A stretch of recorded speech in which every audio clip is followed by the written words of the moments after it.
Selanjutnya Anda berdoa dengan doa penghilang susah sebagai berikut. Para muhibbin rahimakumullah. Qala al-musannif rahimahullah wa nafa'ana bi'ulumihi fid dharaini amin. Pasal hadza pasal. Secara umum,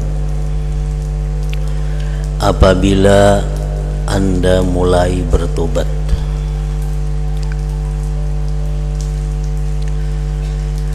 maka Anda membersihkan hati dari segala dosa. Artinya Anda memantapkan diri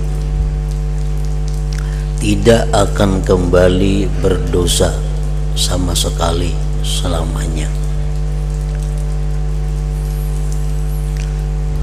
Itu adalah merupakan satu cita-cita, satu tekad yang kuat di dalam hati bahwa tidak akan lagi mengulangi berbuat dosa,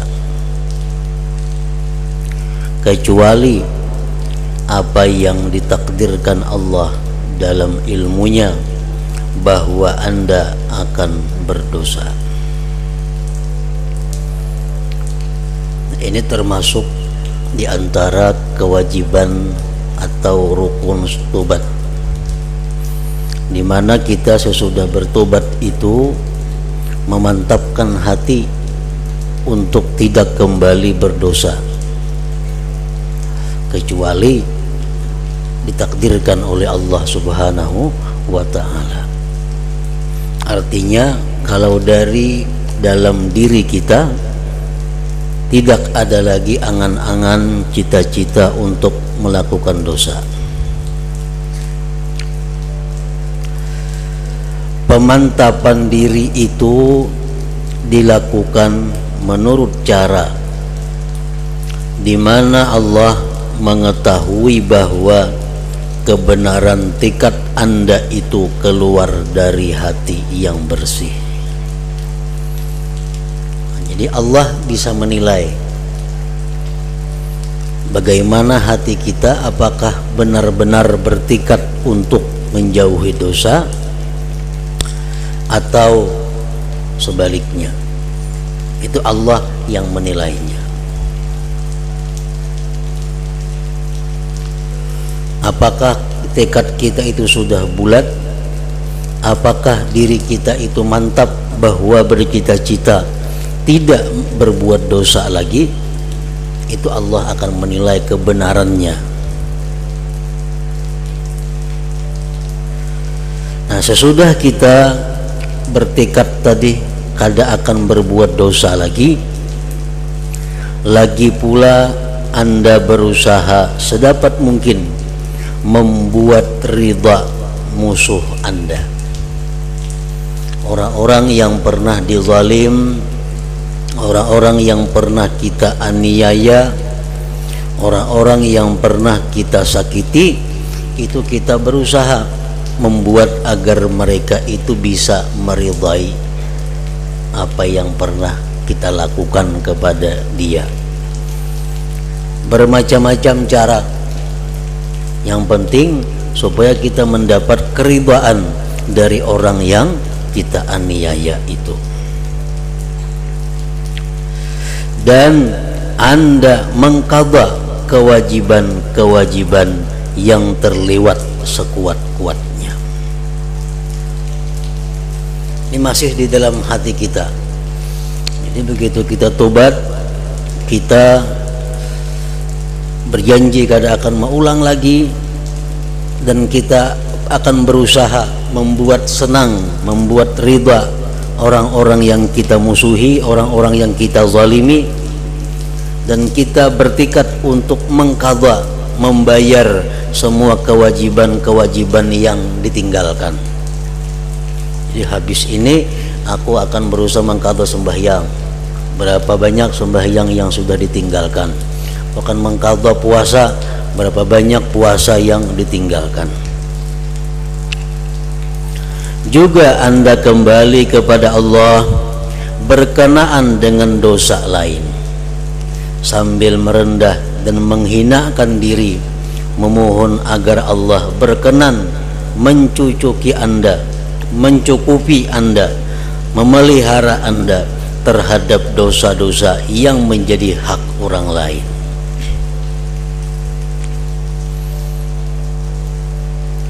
Nah, jadi ini dilakukan di waktu kita bertobat di dalam hati.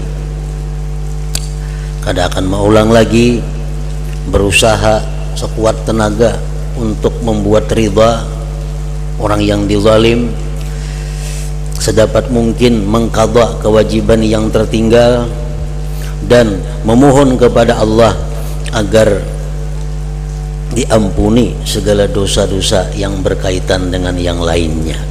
Nah, itu adalah kewajiban kita di waktu kita bertobat kepada Allah.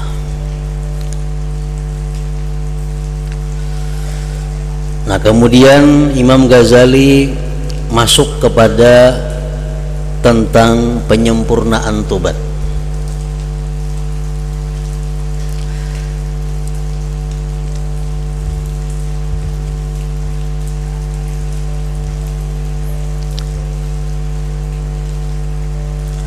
Lalu Anda berangkat mandi, mencuci pakaian. Artinya sesudah kita bertobat tadi, sudah kita menyesal, sudah kita bercita-cita kada maulang, sudah sebagainya tadi, lalu kita membersihkan diri kita dan pakaian kita, mandi.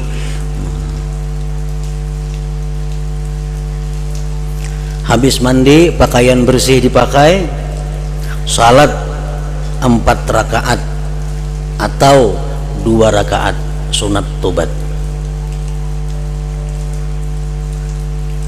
sebagaimana mestinya. Nah, jadi sembahyang sunat tobat ini dilakukan sesudah kita tobat. Tobat dulu hanya sembahyang. Ini kita bertobat menghadap Allah, sudah selesai melakukan rukun-rukun tobat tadi di dalam hati, hanya kita mandi. Nah, tuntung mandi kita pakai pakaian yang bersih, lalu kita sembahyang sunat tobat 2 rakaat atau 4 rakaat, terserah kita. Nah, ini merupakan kesempurnaan daripada tobat.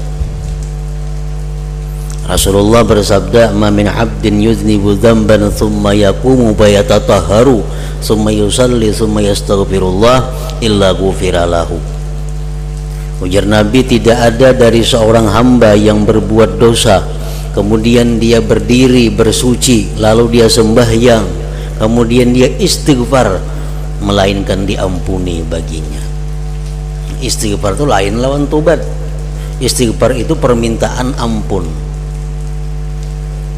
Jadi hendaknya dilakukan sesudah tobat.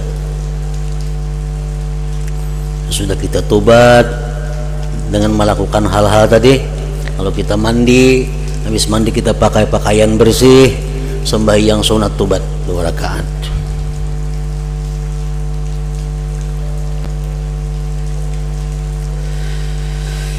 Dan Anda meletakkan muka Anda di atas tanah pada tempat sepi yang tidak seorang pun melihat Anda kecuali Allah.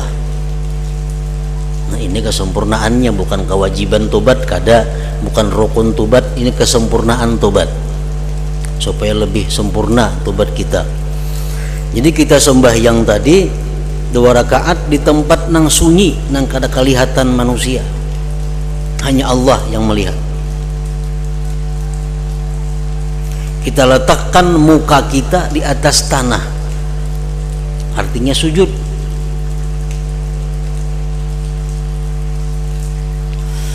Kemudian Anda menaburkan tanah ke atas kepala Anda beserta membenamkan wajah Anda ke tanah. Ini bisa diartikan sebagai daripada penyesalan. Artinya walaupun kita kadang mengubui tanah ke kepala, ada jadi masalah, cuma artinya ini menunjukkan bahwa begitu menyesalnya kita telah melakukan dosa-dosa itu, sambil kita sujud di hadapan Allah. Ini sudah selesai sembahyang, untung sembahyang itu 2 rakaat habis sebagaimana mestinya. Sujud kita, sujud, waktu sujud itu kita mengungkapkan penyesalan kita yang sebesar-besarnya kepada Allah, dengan air mata mengalir dan hati susah, dengan suara yang keras, dan menyebutkan dosa Anda satu persatu sekuasa Anda. Nah, dalam sujud itu kita menangis, kita menyesal, kita merasakan kepedihan hati kita, kita sebutkan dosa-dosa kita satu persatu. Ya Allah, hamba pernah berbuat ini, hamba pernah berbuat ini, hamba pernah melakukan dosa ini, dosa itu. Kita sebut apa yang kita ingat, apa yang kita mampu, daripada dosa-dosa disebutkan satu persatu. Makin banyak kita ingat dosa-dosa kita, itu makin bagus. Karena berkata sebagian ulama bahwa dosa-dosa yang banyak yang telah kita lakukan sebelum tobat, bila mana kita tobat dan tobat itu diterima Allah, maka dosa-dosa yang kita tobat itu berubah menjadi hasanat, menjadi kebaikan. Kita misal berbuat dosa 100.000 kali sebelum tobat, tobat kita kepada Allah, diterima tobat kita. Nah, kejahatan 100.000 kali yang kita perbuat itu berubah menjadi hasanat, menjadi kebaikan. Jadi dalam sujud itu, ini sujud di luar sembahyang, sujud kita sebutkan dosa-dosa kita satu persatu, mencela dan menjelik-jelikkan diri sendiri. Hamba orang yang bodoh ya Allah, hamba orang yang tidak tahu diri ya Allah, hamba orang yang tidak bisa mensyukuri nikmat Engkau ya Allah, hamba orang yang berani kepada Engkau ya Allah, alangkah jahatnya, hinanya diri ini ya Allah. Nah, seperti itu umpamanya. Kita jelikkan diri kita yang telah berbuat maksiat, serta mengucap, wahai diri, tidakkah engkau malu? Belum sampai waktunyakah untuk bertobat? Kuatkah engkau menerima siksa Allah? Apakah engkau menginginkan kemurkaan Allah? Nah, kita sebutkan dengan suara yang sangat keras, dengan suara yang nyaring, karena kita berada di tempat nang sunyi, nang kada diketahui orang. Nah, ini kesempurnaan tobat, bukan rukun, gak ada syarat, gak ada ini, nang sunat-sunat dilakukan beriringan dengan tobat. Hendaklah ucapan ini Anda ulang-ulang sambil menangis. Kita ulangi menyebutkan dosa-dosa kita, kita ulangi menjelik-jelikkan diri kita sambil menangis. Lalu Anda menadahkan kedua tangan, berarti sudah ampi sujud nih, sudah ampi sujud. Lalu Anda menadahkan kedua tangan kepada Tuhan yang Maha Pengasih, seraya mengadu kepada Tuhan, wahai Tuhanku, hambamu yang melarikan diri telah kembali di depan pintu rahmatmu. Orang yang maksiat kepada Allah itu orang yang melarikan diri dari Allah, orang yang melarikan diri daripada rahmat Allah. Nah, sekarang ya Allah, hambamu yang melarikan diri telah kembali di depan pintu rahmatmu. Hambamu yang durhaka kembali kepada kehendak baik. Hambamu yang selama ini durhaka ingin bersuluh, berdamai, berbaik kepada engkau. Hambamu yang berdosa ini menghadap kepadamu dengan membawa alasan, semoga berkenanlah engkau memberi ampun kepadaku dengan kemurahanmu. Semoga berkenanlah engkau menerimaku dengan anugerahmu. Semoga berkenanlah engkau memandangku dengan rahmatmu. Ya Allah, sudilah engkau memaafkan dosa-dosa yang telah kuperbuat, sudilah engkau memeliharaku dalam sisa umurku, sebab semua kebaikan berada pada tangan kuasa-Mu. Engkaulah saja zat yang maha pengasih.